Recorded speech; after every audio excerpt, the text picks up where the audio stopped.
Washington football. Woo!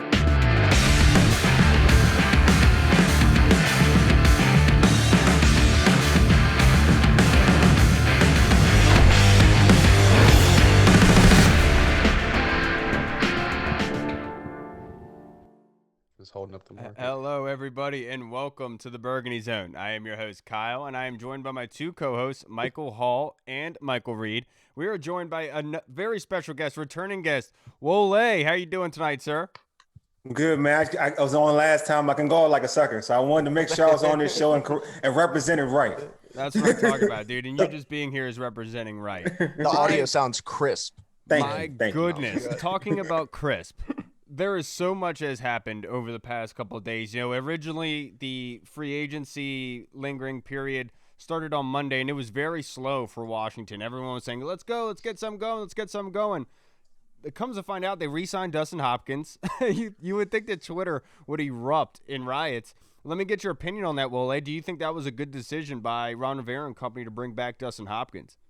I want to start by saying this. I've always said this about Dustin Hopkins. He's a very nice guy. Very, very nice guy. So it's the worst thing you can say about other than that, to be honest with you, like, he needs to have some competition for his job. Like, if anything else, he needs competition. That's the thing. Like, don't give him a contract that makes him feel like he's the starter. You got to have him on pins and needles, you know, like everybody else on that football team. Because Coach Rivera has preached competition.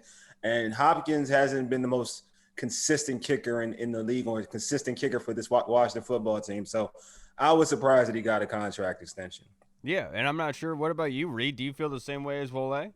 Yeah, I wasn't necessarily surprised, but you're 100% right. They'd have to bring in competition for him. Right. I mean, he's been good here for such a long time, and we do owe him another shot just based off of him being solid for so long. But he struggled so much last year. I know he had a groin injury, but you can't let him think he's the man. He's got to improve. He's got to get better. So I think that they will bring in somebody.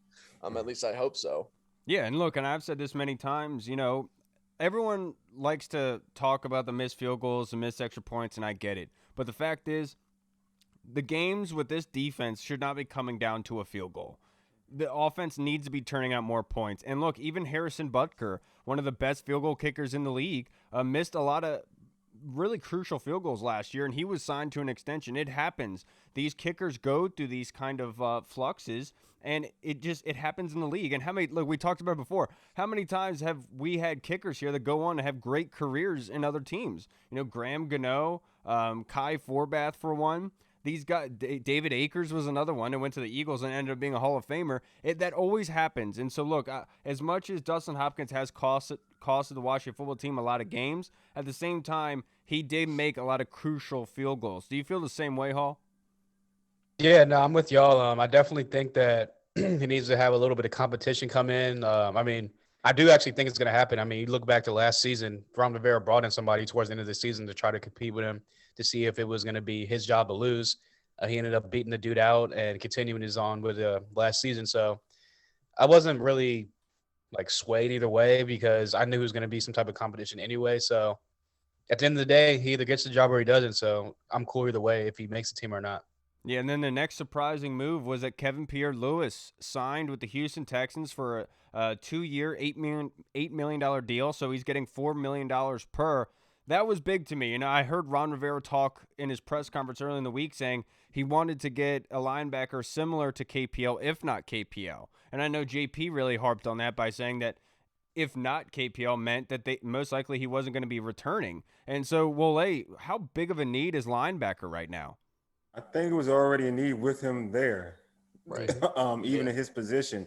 He played hard. I mean, and I know we all get swayed with tackles. I mean, but someone has to tackle somebody.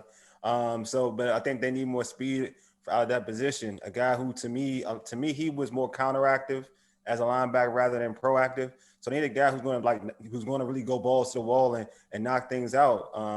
That's what I liked about Cole Holcomb.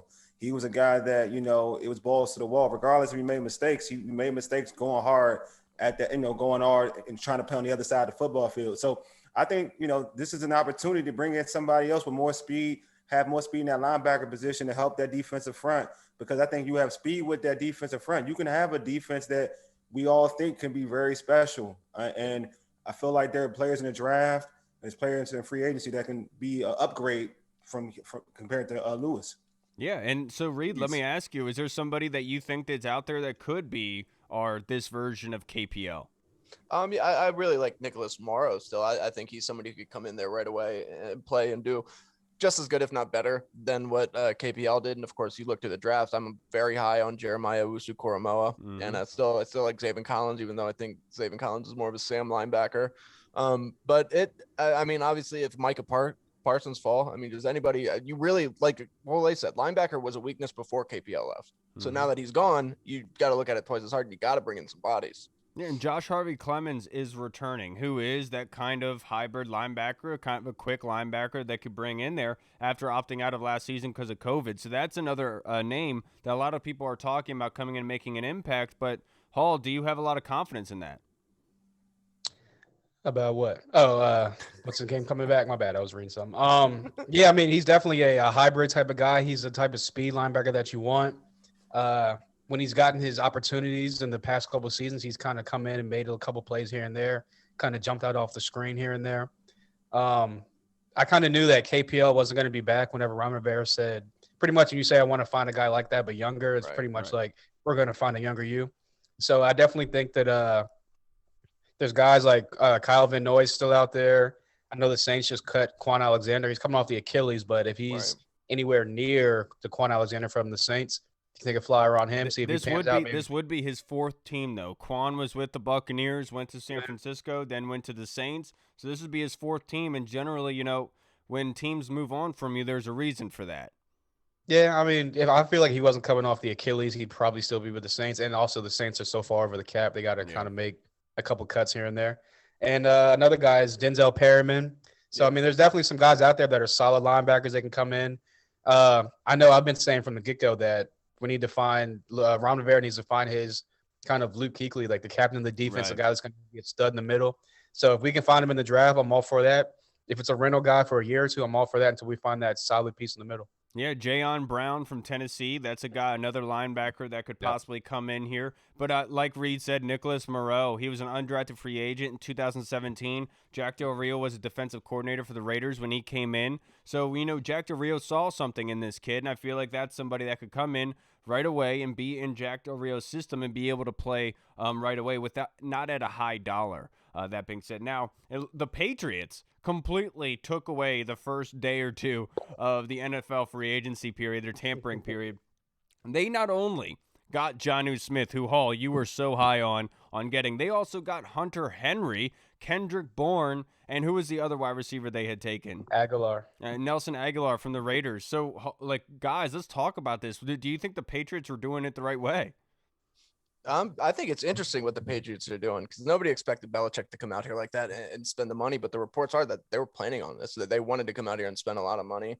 And like people I've seen on Twitter, people shouldn't not have just been like writing Bill Belichick off after that season that they had. You know, he's going to come back. You know, he's going to try to retool this team as well as he can. And I think that them bringing back Cam Newton, I think that they are going to draft somebody, but I do think that they're going to put Cam in a way better position to succeed. With those two tight ends, that's going to be simply fantastic to watch. So I like what they're doing. People forget they're getting a bunch of people back too that sat out all of last year because of COVID. I mean, they're getting back some good players. Yeah, and especially, again, Julian Edelman back healthy as well. I know that he tweeted out a picture of Belichick today that was absolutely hilarious. But, Hall, what do we do now with tight ends? You know, with Jonnu Smith being out, Hunter Henry being out, was that a huge blow to you? Because those were two of the top free agent tight end targets. Yeah, huge blow. Yeah, but I'm definitely kind of blown that because I definitely wanted Jonnu Smith. I think that him and Logan Thomas. Logan Paulson. Him and Logan Paulson would have been a deadly combo too. But yeah, him and Logan Thomas, I think, would have been just crazy across the middle, over the middle, been able to work the middle of the field for Ryan Fitzpatrick or Taylor Heineke. But yeah, I was more blown about Smith more than Hunter Henry. I mean, obviously Hunter Henry is a pretty athletic tight end. He's a great blocker as well. Kind of injury prone, so I was kind of more down on him more than Jonnu Smith. But as far as going forward, I'm just going to say we have to look to the draft. I mean, there's a couple guys in the draft coming out. I know you mentioned Kyle, Tommy Tremble from Notre Dame can kind of fill that blocking tight end role, and maybe he can get involved in the passing game here and there. And what's the dude from Ole Miss? Kenny Yeboah. Yeboah, yeah, I think that he's one of those speedy, athletic tight ends. So I definitely think that somewhere between the 4th to 7th round, maybe undrafted guy, they're going to add into the tight end room because at this point, I know it's Logan Thomas. I know Thaddeus Moss is coming back, and I think that might be it. Yeah, I don't think that. What about you, Wole? How did you interpret the Patriots taking over? Do you think that they gave Cam the kind of weapons he needs to succeed? It's the Patriot way. I like they got tight ends. They got tight ends. And there's one thing you don't do. Just like we talk about Tom Brady, Bill Belichick is a competitor. Yeah. So she's heard everybody talk. He's seen, the narrative that Tom Brady. It was all about Tom Brady. It wasn't about him. He's seen it all. And there's one thing you don't do in any element is either Tom Brady or Bill Belichick. You don't doubt greatness. And those are the individuals who are like GOAT individuals in their particular realm. So I wasn't surprised. I'm glad that for Cam that they gave him some dogs, because he needed some dogs. You can play quarterback all you want in the NFL. And if you don't have any dogs, anybody talented, and you're a quarterback, you're not going to put up the numbers that you think you're going to put up. And if you don't have a defense, it's definitely not going to work. So I'm glad he got Cam Newton some dogs at tight end because that's what he needs. And that's what the Patriots have been built on over the years, from Ben Coates to Gronkowski. They've been built on tight ends, and then they work on it. They work on the way outside. So, for Cam Newton, he's always been a guy who's kind of been a tight end heavy kind of quarterback anyway. So it works well for Cam Newton, and we'll see what happens. But for the Washington football team, Logan Thomas surprised me. So I'm not going to act like that tight end is a desperate need, but it is a need because in terms of versatility. And they do need another tight end who could probably be more of a playmaker, I believe. Just a playmaker in a sense of with a little bit more speed for this offense. And I think you can get somebody like that in the draft. There are projects out there. There's guys who play wide receiver. They're going to probably move to tight end because of in the draft. So if they do the scouting right, they can find a guy that can help this ball club. I'm not saying be an all-pro tight end, but it can help this ball club in this offense. Yeah, absolutely. The one thing about this offseason, especially for the Washington football team, I don't think that they're desperate like most are. Like look at Darby moving on to the Denver Broncos, getting a $10 million per year deal. The Washington football team could have easily offered that kind of money. It's what they offered to our next subject. But with Darby leaving, they weren't really desperate for it. And I've said it many times. Go back to the Carolina days with Josh Norman. They said, okay, we'll let you walk. I have no issue with that. And then they went and they drafted James Bradbury not too long after that. So that's what I kind of felt was going to happen with this coaching staff, and they really did fulfill on that. So let me ask you guys. We have one question here from Toby. With Darby gone, is there a possibility that the Washington football team could re-sign Fabian Moreau? And I'll start with you, Reed. Yeah, I think that he's definitely somebody that they would look to retain. I mean, Fabian Moreau's had some success here when he's gotten the opportunity to start. He had some plays last season, dude. Yeah. Oh yeah. And he did a couple seasons before that, especially once he moved to outside and it was established. I do think that if they don't sign somebody in free agency, they are going to end up drafting somebody, but Fabian Moreau, I think why not bring him back regardless, whether it's to start or not. I think you should, just because he could start for you at some point, Yeah, absolutely. And look, I've been on the bandwagon of J.C. Horn or somebody like. I really don't think Caleb Farley or Patrick Surtain is going to be able to get to that 19th spot. I just don't think it's possible. But I do think that J.C. Horn is going to fall to that spot. And I absolutely loved his film. And that's the kind of avenue I could see this team going down. It's not the sexy pick. It's not the pick that everyone would want. But you're getting a number one shutdown corner, in my opinion. What are you about you, Hall? What do you feel about that corner position now? Yeah, obviously we all talked about Darby being kind of high on our targets of guys to bring back to retain. Obviously he wanted to go out and get paid. Congrats to him. He got that bag a little bit. But that being said, I know there's a lot of Chargers defensive backs got cut or released. Yep. Past before free agency started on Monday, the tampering period. And Chris Harris has a lot of ties to those guys. A guy like Casey Hayward can come in, automatically be a day one starter, can contribute, versatile, can play the safety position. He's great in the box, not scared to come up and make a tackle. Another guy that kind of has been on the downward tick as of late since he left Jacksonville, but could probably get him on the cheap. Another possible plug-and-play type of guy, one-year deal. A.J. Boye. I know that, like I said, since he left Jacksonville, he's kind of been on the downward trend, but yes, sir. He had what's his name, Jalen Ramsey across from him. So I feel like he has a suitable kind of decent lockdown kind of guy, almost like a Kendall Fuller. I think he could possibly get back to his old Jacksonville ways. So those are just a couple guys you can throw out there. There's a lot of free agents on the market still. DJ Hayden's still out there. He's just a fast guy, speed guy. I know he hasn't had as a great career coming from the Raiders, but again, these are guys that you can. The Washington football team has been the coaching staff can kind of turn these kind of I'm not going to say like or kind of dust off these hidden gems, I guess you want to call it like that, and get some production out of them for a year or two. So I'm all down for them going to kind of getting, like I said, a plug and play guy in free agency, or if they want to draft a guy in the first round, a cornerback, like you say, J.C. Horn, a Greg Newsome type of guy, I'm all down for that too. Yeah, and one thing I said earlier on Twitter is, look, after D. Hall and Josh Norman, I'm out on the older cornerbacks coming in. I know people have talked about Patrick Peterson or Richard Sherman. What do you feel about that, Wole? I mean, I've always been a Pat Pete fan, but I feel like Pat Pete is at the point of his career where he can play safety. Yes, thank you. I'm a big Pat Pete fan. I love Pat Pete. But I just think when I watched him play against Scary Terry, and I was like, yeah, you can play safety now. I don't know if you're a cornerback anymore, like a shutdown cornerback. But I've always been, in terms of cornerbacks, I've always been a Fabian Monroe dude. I just felt like this team had kind of screwed him for a while, playing him in slot. When you play him outside, you see a guy that can start for many football teams, like not just this team, but a lot of football teams, especially against a defensive-minded guru coach like a Jack Del Rio or any other defensive-minded coach in the NFL. Like, he is talented. Like, he really is. And like you all mentioned, he made plays last season when he got the opportunity. Yeah. And I believe when Fuller was out, he had a pick in an Eagles game. Yep. So he's a guy that, to me, he's not just a guy that, can just bat the ball away. He's a guy who can catch it and do something with it. So we all remember he was a steal in the draft, because if it wasn't for that leg injury, he would be a first round pick. So to me, looking at him, you'll get him on the cheap because this team didn't utilize him correctly. So his market is already down. You bring him back. You know what he's able to do, what he's capable of doing.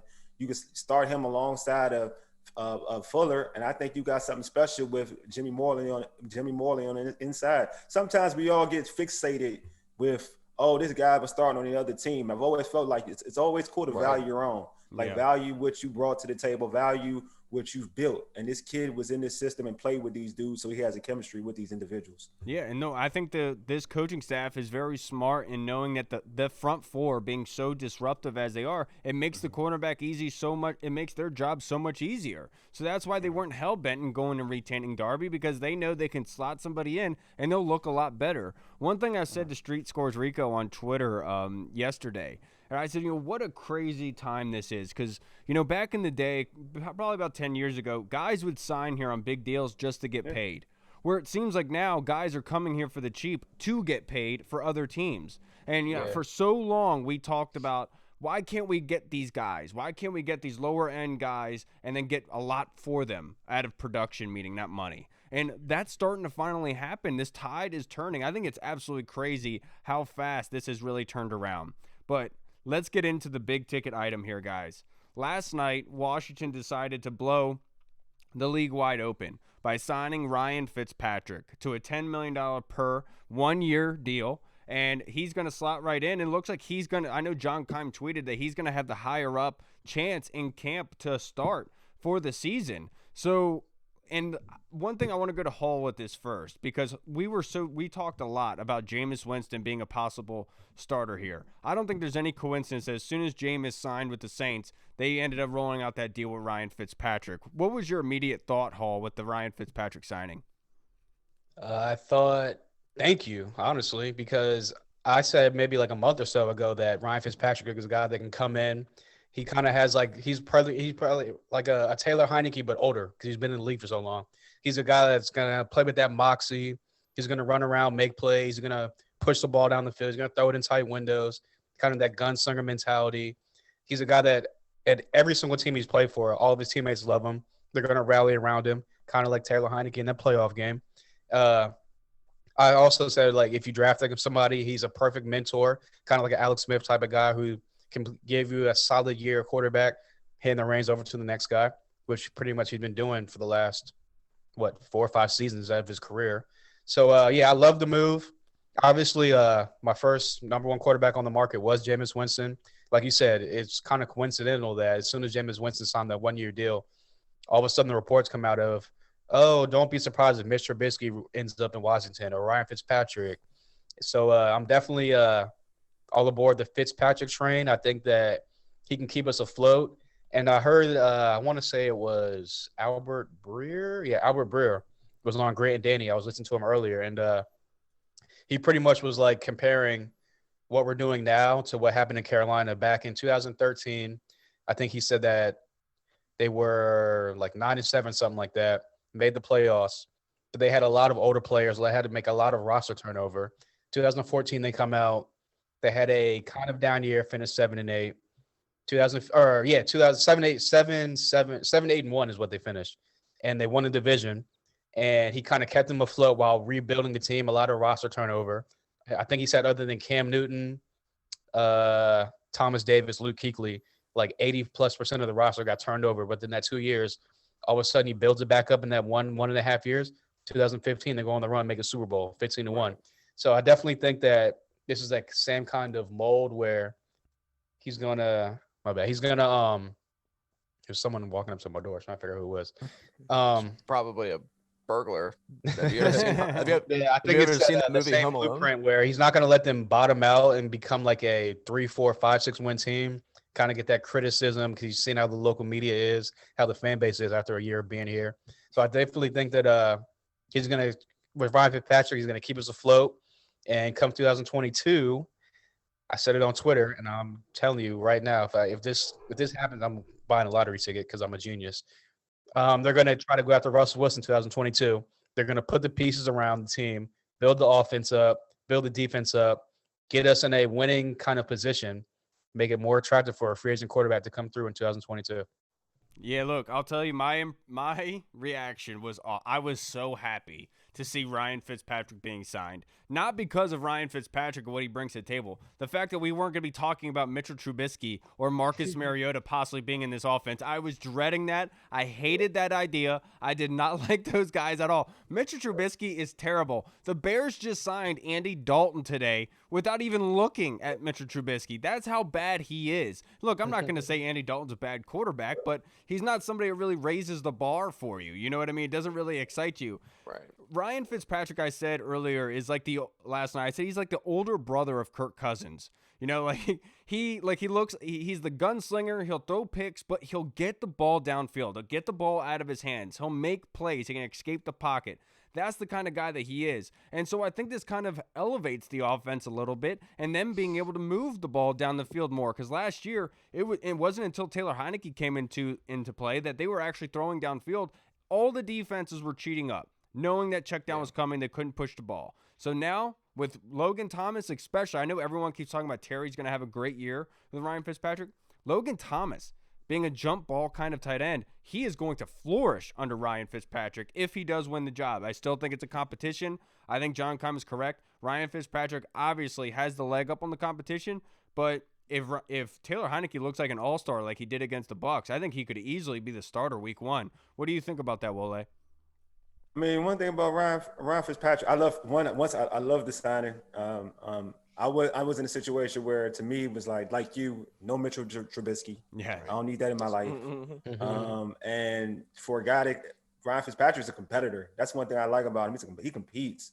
And you mentioned it, Mike, that everybody, all his teammates, former teammates love him. Wide receivers adore him. Like it's hilarious. Like how much Deshaun Jackson, Ocho Cinco, Terrell Owens, like these dudes love that. Lets you know, like these are some troubling individuals that like you, that love you. You know what I mean? Like these are some real egotistical individuals that love you. So that says a lot about you. To all the cookouts. Yeah, all the cookouts. So that you know already that when he gets to that locker room, he's a leader. People are going to gravitate towards him. Right. My thing about the fan base who are so critical of this signing because it's not the sexy pick is that what did Ryan Fitzpatrick do last year? He basically took Miami Dolphins to the postseason. The Miami Dolphins, right. All right, in a division where it wasn't as easy as it used to be. He basically was about to take them to the postseason if the coach didn't want to play games with them. Right. So if we're being honest with the situation, Washington fans. You look at last season, and look at the state of quarterbacks in the NFC East, you can arguably say, I mean, I'm going to give Dak the heads up because he did have a good season, barring injury. Right. You can say that Ryan Fitzpatrick, if he's the starter, is the second best quarterback in that division. Yep. Yeah. So put that defense with the second best quarterback in the division, you should be happy. And you should be happy. That's the thing. He's just such a good fit. Like you guys said, like from just a schematics standpoint, Dwayne Haskins and Alex Smith just constantly checking the ball down. You could tell the coaching staff was getting frustrated with it. That's why they like Kyle Allen so much, because Kyle Allen would try to push it downfield. But then Kyle Allen gets hurt. So they go and they bring out Fitz. And I just think it's a perfect fit, man. Like you said, Terry McLaurin, Logan Thomas, they're all going to love him. All of his old teammates love him. Miles Gaskin put a tweet out saying that he was the coolest guy he's ever played with in his life. Like, it just fits magic, man. The guy's cool. He's a good fit. Is he the best quarterback? No.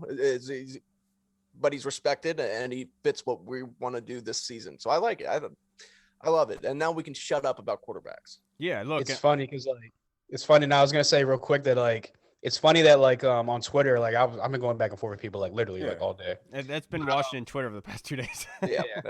It's funny because, like, if you look at Twitter and the people that kind of, like, don't like the move or, like, I guess hate the move, it's like, I call them the older guard. It's the older fan base that they've seen the quarterback carousel for the past 25 plus years. Right. They haven't seen the franchise guy. But my rebuttal to that would be, in the past 20 plus years, other than, like, Drew Brees, Aaron Rodgers, Tom Brady, other than those elite superstar quarterbacks, when has any other team had a franchise guy? So it's hard as hell to find that franchise guy. And just because when you draft somebody and they don't work out, or you sign a free agent that's a little bit older, just because it's not the long-term solution, all of a sudden it's a horrible move, not the right move. This is a great fit for the team, like everyone's been saying. And I just, like, Swag Patrick's going to ball out. It's a done deal.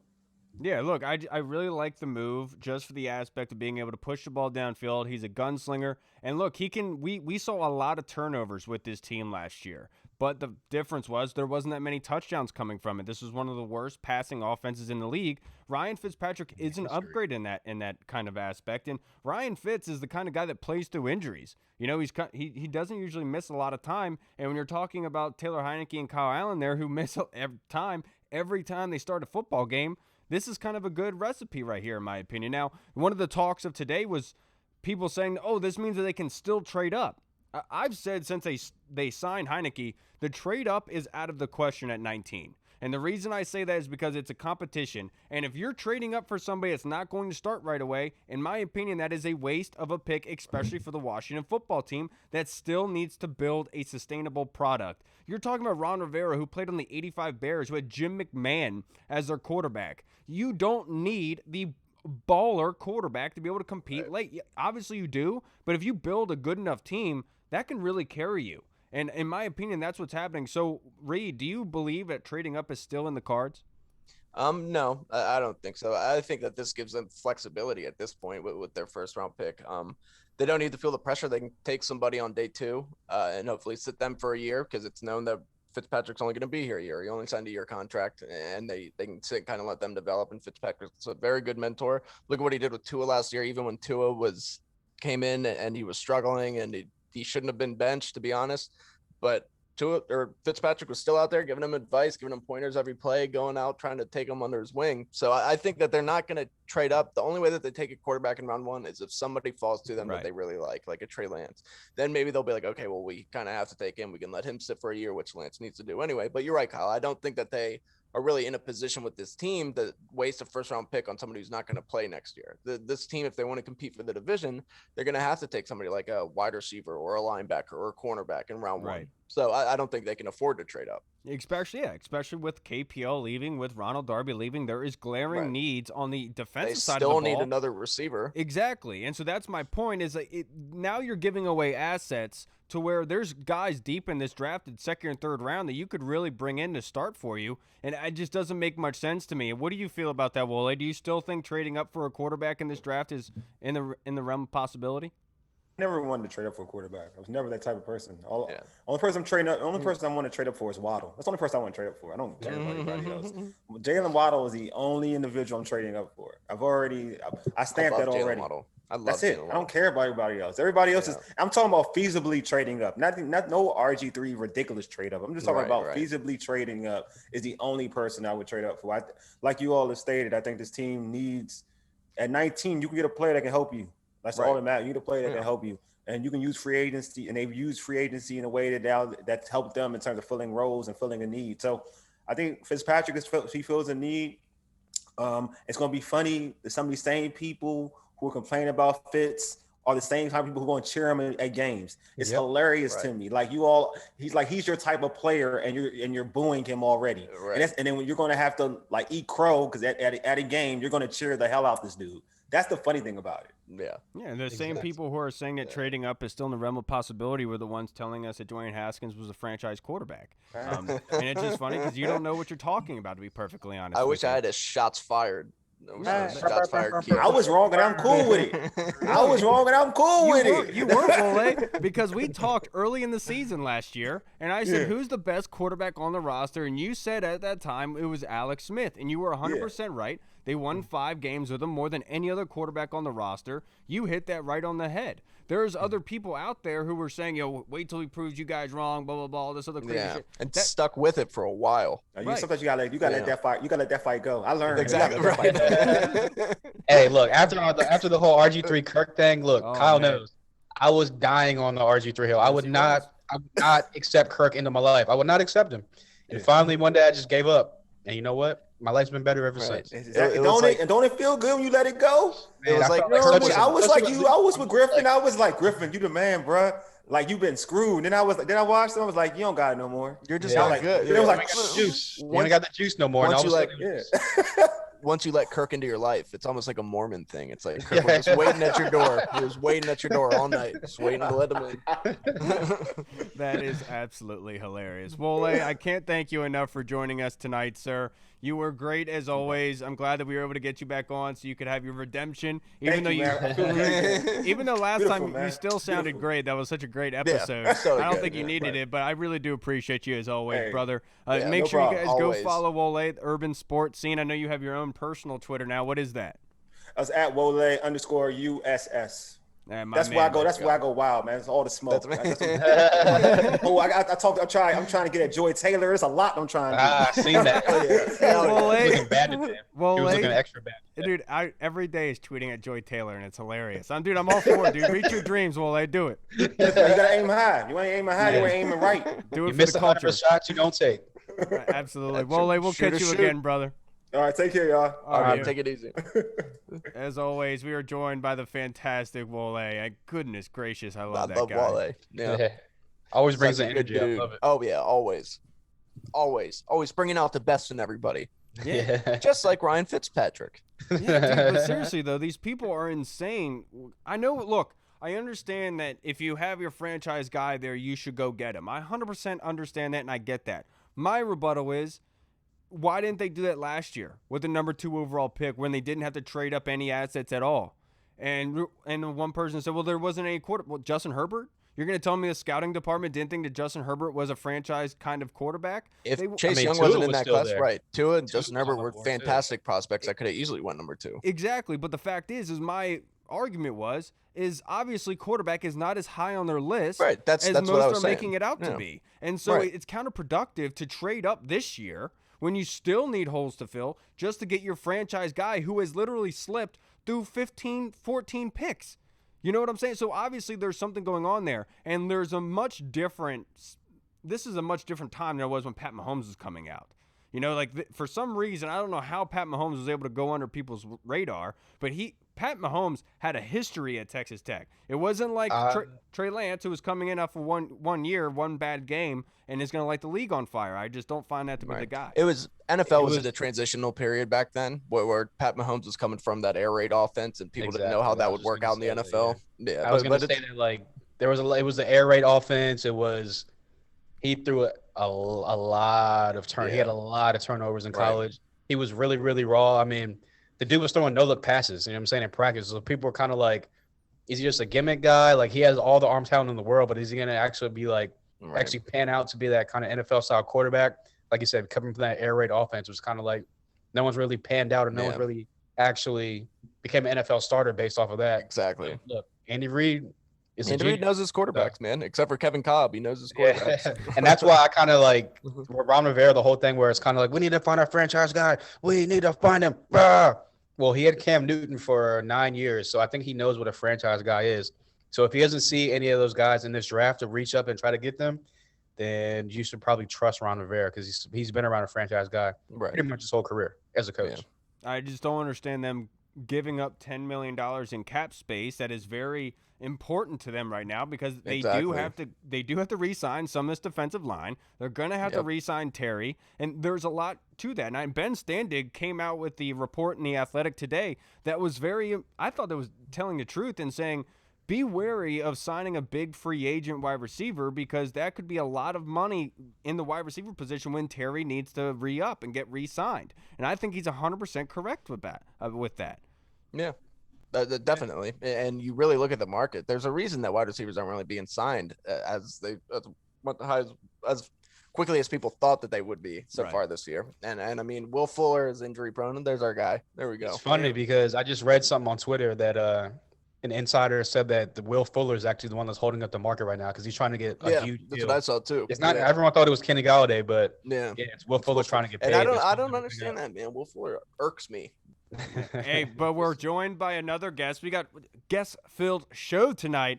Rejoining us, Todd from the TaeandToddPodcast. How are you doing tonight, brother? Doing great. How are you guys doing? Doing fantastic. So let's start out with our fan questions, Todd, with you. And I want to branch this off of you first. Scott Hartley wants to know, with the Fitz signing, do you see us trading up, staying at 19, or trading back now? Between the three, right? Trading up, staying, or trading back. Okay, so I think that their mentality with quarterback will be if somebody starts to slide that they really like, then they'll trade up. I think that's the trade up scenario, probably the least likely. I would say staying put, really, I think, and just drafting the best player available at cornerback, linebacker, or tackle. That's what I think will ultimately happen. Yeah, right. And that's probably the smartest, and that's where I'm at it because, you don't really know where their head's at because, losing Ronald Darby is now corner really high on their list and getting a rookie, and that way they stay put at 19 and get J.C. Horn, or is linebacker very high up? If Micah Parsons and Jeremiah Owusu are gone, are they going to think about moving back from 19, get some more picks in the middle rounds to be able to get some more depth on this offensive line, in the secondary, especially at safety? That's the big question to me, but I will say I think trading back is the most likely scenario now. The one aspect I'm looking at it is the Jacksonville Jaguars at 25. Let's just say they need to go get their left tackle for Trevor Lawrence and Christian Darrisaw sitting there at 19, and they know somebody above them is going to try to get him. They're going to say, hey, we'll package this deal another third or maybe their second and 33rd. I would absolutely love that because then you could go get your linebacker in Zaven Collins. You can draft a corner in the second round, possibly one of those two, or get like a guy like Kellen Mond, which would make a lot of sense in my opinion. If they're going to do anything in this draft, it's one of those middle tier guys that they're going to grab and let them develop instead of trading up and giving away assets. What about you, Reed? I think that they're more than likely going to stay at 19 or trade back. Like Todd said, it's if they stay at 19, it's going to be between a cornerback, the best available cornerback, linebacker, offensive tackle, or wide receiver. I think that it really just kind of depends how their board falls, how the draft goes, which nobody knows yet. I don't think, like I said earlier, that they're going to trade up. I just think that at 19, you want to get a player who can help you right now. Mm-hmm. I don't think that anybody's going to, unless it's just not worth it to trade up at this point. Like for a Trey Lance who would have to sit for a year, like I don't know. It's just Mac Jones. So unless somebody like Justin Fields falls who they love and falls a little bit, I don't really see them trading up. I think that they're going to stay at 19. Yeah, and I will say Mac Jones to New England I think is a perfect fit. His game kind of reminded me of Tom Brady, and that way Josh McDaniels could go back to his offense that he had before, that kind of, your prototypical offense throwing out of the backfield instead of this run heavy that they have with Cam. But look, they're loading up with options there. I know. What about you, Hall? What are you thinking at 19? Do you agree with us that most likely it's staying put or trading back? Yeah, with Fitzpatrick coming in, I definitely think that quarterback is not really an afterthought, but it's more of a second round, third round type of thing where he can possibly sit, learn from Fitzpatrick for a year, maybe become the guy a year from now. I know that like at 19, I was really like adamant, like we need to get a receiver, got to get a receiver. these past couple of days, the more I've been thinking about it, I'm really, really high on them taking Christian Darrisaw at 19. I would not be mad at that. Coming from Chris Samuels to Trent Williams, the kind of left tackle being in flux these past couple of years, I would love to get a guy that's possibly another franchise guy here for 9, 10 plus more seasons. You just have that position sewed up for next couple of years going forward. So if they traded back, I'd be okay with that too. But I would love Darrisaw at 19. Yeah, so we have two of the similar questions, two different people, from the Colonel and from Mike. And I'll start with you, Todd, with this. With the quarterback room being Heineke, Fitzpatrick, and Allen, what is the competition going to look like, Todd? That's a good question. I don't think it'll be a three-way. Man, that's tough. I feel like it'll be more of a Fitzpatrick and Allen for one, really, with Fitzpatrick being the front runner, obviously, and then maybe a bit of Allen and Heineke for two. But I kind of think that they'll go into it, with the anticipation of Ryan Fitzpatrick just being the starter, and then just like a competition, but not a hardcore competition. You know what I mean? Right, yeah. We're keeping an eye on you over there, like Allen or Heineke. But if one of you guys really shows out, then we'll put you in there. But it's going to take a lot. Exactly. And I just feel like it'll be Kyle Allen because they have more history with him. He's played a whole year with them. I think they like both, but I think they like Kyle Allen more. That's what I think. You're 100% right about that. We talked about this a little bit earlier, and I think you're right. They do have the leg up for Ryan Fitzpatrick, especially given the injury history of the two other quarterbacks. The one interesting aspect of this is that the Dolphins used Fitzpatrick as a closer last season, something that NFL teams rarely do. And Tua would start the game, but in the fourth quarter, they'd plug in Fitzpatrick. They'd come away with the win. A lot of the times, they made – and we talked to Wole earlier, and he was 100% right. Fitzpatrick got them to the playoffs. There was a lot of times that he brought them back and won them some games. I'd be interesting to see if that's how they're going to use him in some aspects. I mean, I know that's crazy to think about, but what else could they do with it? Right. Yeah. He was definitely close to getting them to the playoffs. I mean, like we said, he helped Tua tremendously. He came in there and saved them so many times. I mean – So, I don't know. I love what Fitzhughes bringing. Now, this next question, Todd, I saved it for you because this is going to be a great question for all of us. Okay. So let's say you're drafting personally and you're looking at a wide receiver. What is the one single aspect of their game that you would look, their go-to stat that you would go to in kind of gauging that wide receiver? Go-to stat. Or ability. Or trait. You know what I mean? Ability? Okay, yes. Okay. This is from Orange Crush, by the way. This is such a great question. Yeah, it is a really good question. Okay, so for me, I'm looking at guys that can get themselves open. So really route running more than anything, because I think the guys who can get themselves open are the guys who tend to have success and have it early, like Terry McLaurin, like Justin Jefferson, guys like that. Because you don't have to rely on the scheme, because you're not getting jammed at the line and the play is kind of over for you. Kind of something that Antonio Gandy-Golden struggled with. He wasn't getting himself open. So guys who understand leverage and how to beat cornerbacks with their own body, like their own weight and their own whatever direction, whatever, turn guys around. Those are the guys that I really like. So guys who can get themselves open. In terms of route running, those are my number one. Now, hopefully they can catch the ball once they get open, but guys can get open. And that's where it is for me. My go-to stat is contested catches and catch rate, based on how many passes they're being thrown. I want the guys to be able to go up high, get the ball while being strapped up on a corner, a guy that be able to catch the ball low to the ground. The catch rate is huge for me, and I know that separation is obviously huge in the NFL, but we've seen with guys like Steven Sims being able to come across the middle, or Deontay Johnson we saw against Washington, just dropping wide open passes. It can kill drives. So my one go-to before I look at anything else is that catch rate. I want to see how many catches you are actually being able to absorb, and if they're being contested based on how many times they're being thrown to you. What about you, Hall? What's that one aspect of a wide receiver's game you'd be scouting? Yeah, I'm kind of with Todd, where I like a receiver that has a lot of diversity in his route tree coming out of college. I don't like a receiver that can only run maybe 2 to 3, 4 routes of the route tree. I do like catch rate as well, because obviously you got to be able to catch the ball across the middle in the NFL. That's a huge thing for wide receivers in the NFL. And I love a receiver that, like Todd also said, that can use his leverage, can get off the line, know how to stack a receiver once you beat him off the line. So, just those 3 things are my main attributes in a wide receiver. Yeah, I'll keep it kind of simple, just like you guys did. Route running, contested catch percentage, like you said, Kyle, and then their release. Just being able to get off the line, well, it's just so important. It's so you getting into position for your quarterback as fast as possible is huge. I think, especially in today's NFL with defensive linemen as athletic as they are. So just being able to get off and break the press, I think, is huge. So those are kind of the things that you look at. Yeah, and then Tony, our really good friend Tony Shivers has a great question for us. Now with free agency kind of coming into fruition, Marvin Jones got signed today. He was going down to the Jacksonville Jaguars. You had Kendrick Bourne going to the Patriots, losing out on Jonnu Smith and Hunter Henry. Todd, what are some wide receivers or tight ends that you're looking at right now in free agency? So outside of the mainstream Galladay's or Galladay's, I said Galladay, it's Galladay, Fuller, Juju, and Curtis Samuel. There's two names that people forget of guys who have been productive. They're on the Marvin Jones end, the tail end of their careers. They'll be cheaper. T.Y. Hilton and A.J. Green.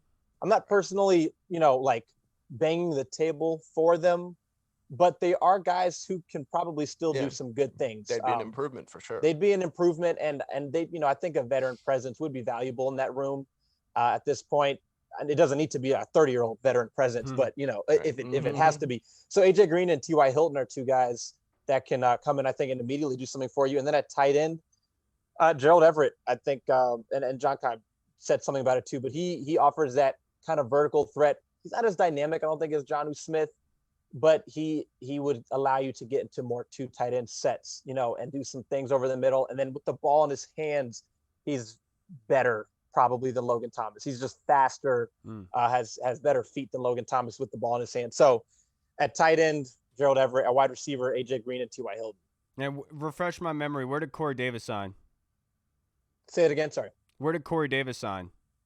Jets. He signed with the Jets. The Jets. So that was one of the guys that we had contemplated and talked about many times. I brought up the question, would you rather sign Kenny Galladay or be able to get Curtis Samuel and Corey Davis? Obviously, that's out of the realm of possibility at this point. But I think we all know Curtis Samuel is Exhibit A, number one option on their radar right now.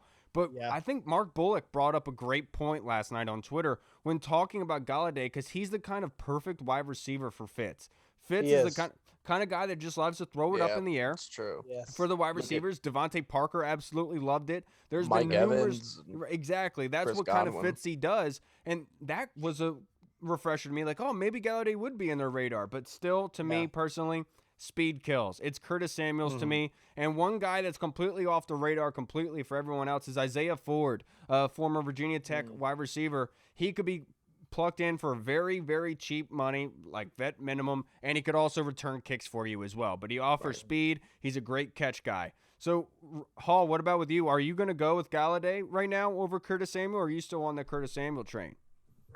Yeah, I'm going to stick on the Curtis Samuel train. I mean, look, if they sign Galladay, I would be ecstatic. He's, like you said, a 50-50 guy. He can get down the field, great contested ball guy. So I wouldn't be mad at that, but I'm along the lines of, and just going off the history from last year and this year, that they're not really going to try to spend big on a free agent. So I'd rather go the Curtis Samuel route. I wouldn't be mad at T.Y. Hilton. He's a guy, like I said, run the whole route tree and get downfield, stretch the field. So wouldn't be mad at that. Another guy is kind of off the radar that no one really talking about because he was injured majority of last season. A speed guy, speed demon. I would love to see them try to get John Brown on maybe like a 1 or 2 year deal. Like I said, that's the guy that can stretch the field, get down the field, would open up the field for a Logan Thomas across the middle. So, either of those three would be cool, man. Yeah, and look, this is a great question from Sean. He said, if you were Urban Meyer, Todd, would you rather run with – I didn't want to answer that question. It's cool.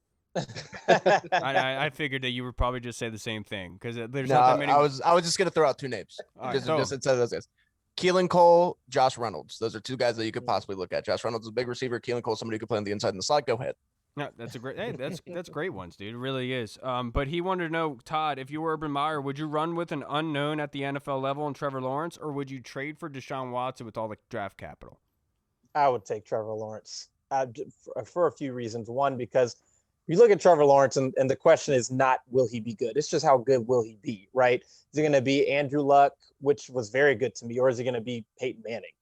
That's like you can feel pretty confident about that. And then the financial aspect of it, where you're going to have him for 5 years at a very low cost versus Deshaun Watson, who is obviously very good, but you're going to be paying him and then giving up the draft capital too. So when you compare those two, right, that's the one situation where I'm fine with going Trevor Lawrence and having the picks that I have and saving the money versus giving up the picks and the money for Deshaun Watson, because Trevor Lawrence is going to be good.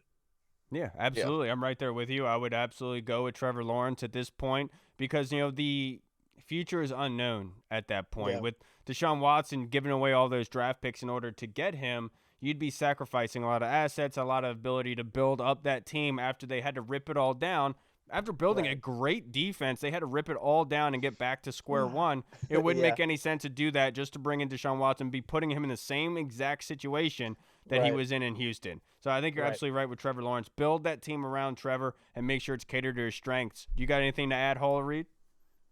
No, I would definitely stay at number one. Like you said, the rookie being on a rookie deal. I mean, I think that's huge, and you can really build around Trevor Lawrence.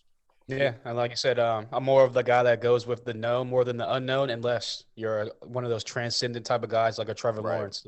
So, 5-year control, you can build around him, and the way to win the Super Bowl this year or in this league has been shown: get a guy on a rookie contract, build around him before he gets to that second contract, and see what you can do. So. And so, Reed, I'll start this one with you. We're still in the tampering period for the Washington football team, the NFL. What grade would you give them so far? Washington? Yeah.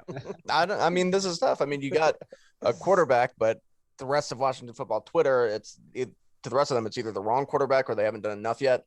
So I'm going to say it's kind of middle of the road. It's kind of a C for me. I mean, you do get a quarterback that's a veteran, but at the same time, I think just the media hyping up, oh, there's all these wide receivers available. Oh, there's so many good players. There's so many good free safeties. There's good linebackers. You guys are going to expect Washington to be very active. They've got their eyes on a few guys they're willing to spend. And it's kind of been disappointing, but I do like that they got fit. So I'm just going to give them a C. Just very average, just so far. Just a C. Yeah. What are you thinking? Mike? Yeah, I'm with Reed. I'm just going to go to C, with the potential to get up to a B+, B-. Right. I just saw Twitter that John Conn was talking about Morrow from the Raiders, or I think McClellan, Raekwon. Raekwon McClellan, exactly. Those are two guys to keep McMillan. Two guys to keep your eye on as far as linebacker goes. Two former Raiders. They were very, very productive linebackers as well.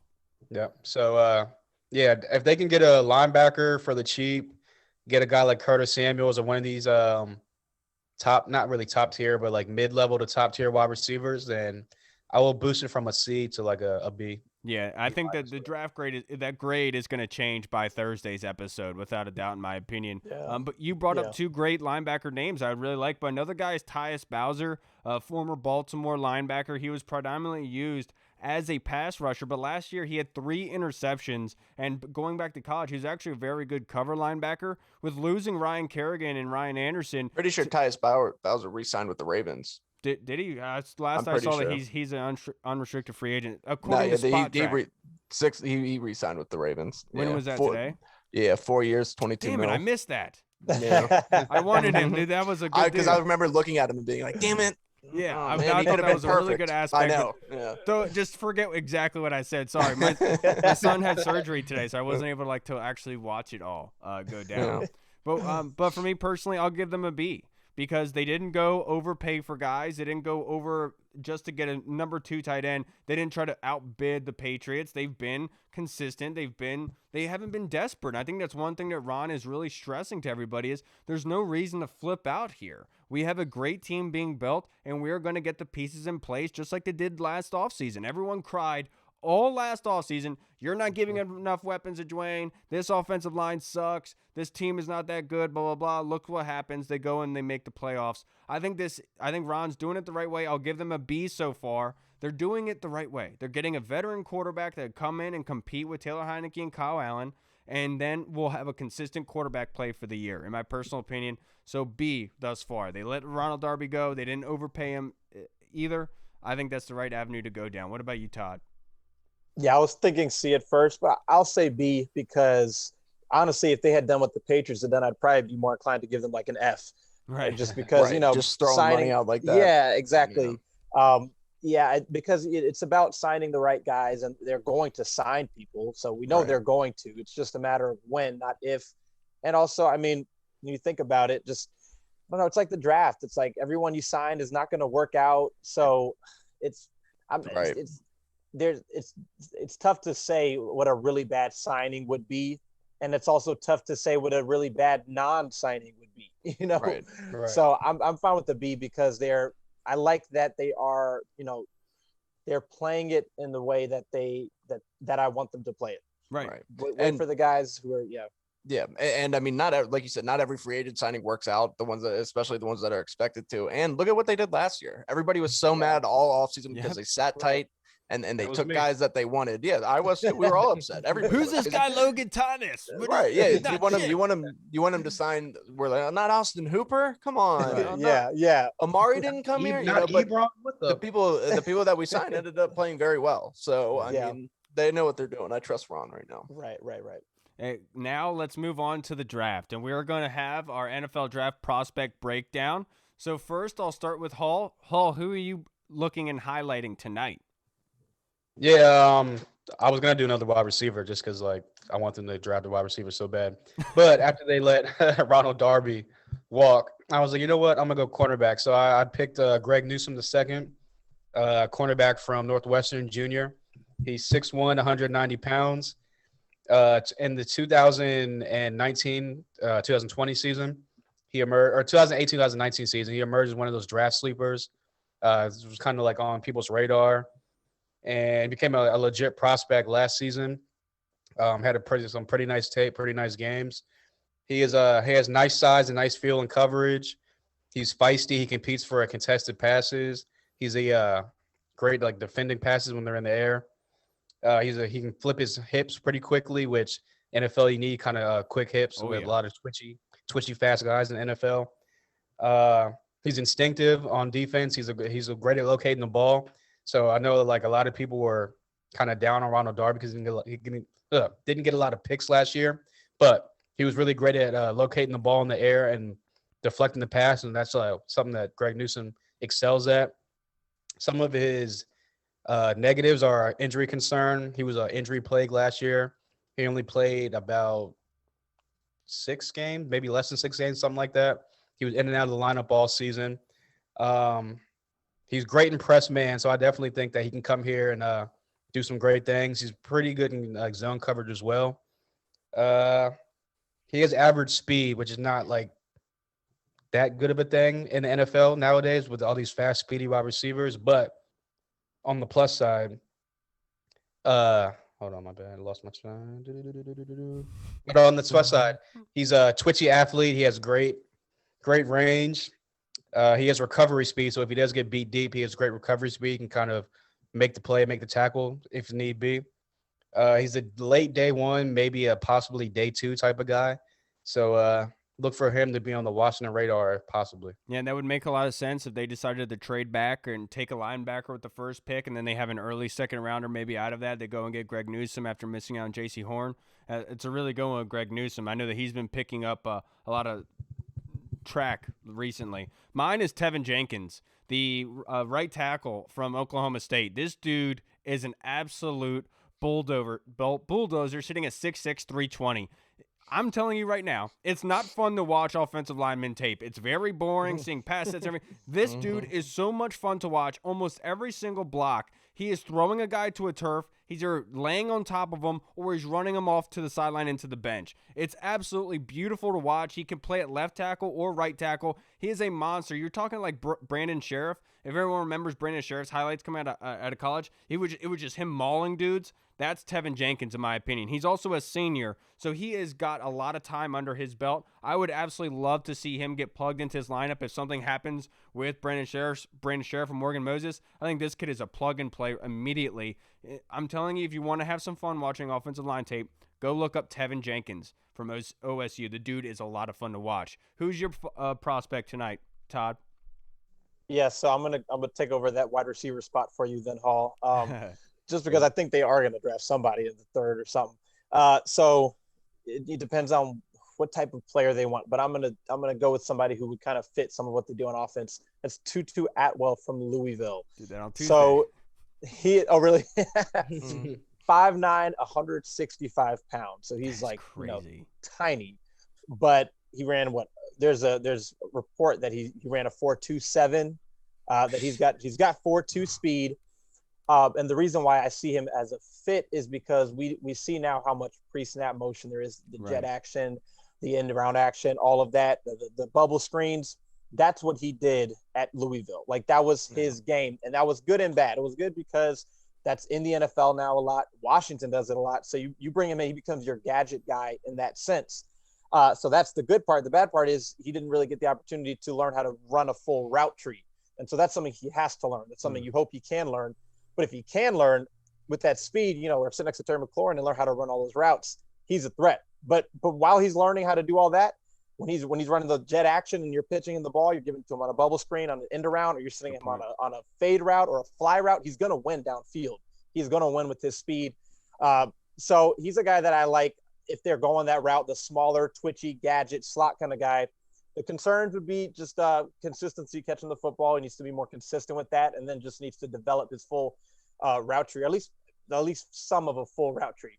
But maybe if he can just run crossers and slants and outs and fades and flies, he might be okay if he gets the ball enough. So that's my highlight today is Tutu Atwell from Louisville.